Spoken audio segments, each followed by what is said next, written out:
আপনাদের সবাইকে স্বাগত সিনে গসিপে।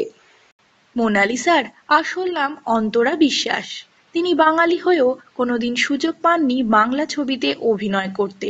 তবে এখন শঙ্কুদেব পান্ডার ছবি কম রেটেই আমরা দেখতে পারবো তাকে একটি আইটেম নম্বর করতে। মোনালিসাকে আমরা দেখেছি বিগ বস সিজন 10-এ। শঙ্কুদেব পান্ডার সঙ্গে কাজ করতে পেরে তিনি কিন্তু ভীষণ খুশি। পরবর্তীকালে তিনি আরও বাংলা ছবিতে করতে চান কাজ। বিগ বসের পর মোনালিসাকে আবার ছোট পর্দায় দেখা যাবে তার স্বামী বিক্রান্ত সিং রাজপুতের সঙ্গে একটি ডান্স রিয়েলিটি শোতে পার্টিসিপেট করতে। মোনালিসার প্রথম বাংলা ছবিতে কাজের জন্যে সিনে গসিপের তরফ থেকে রইল অনেক শুভেচ্ছা।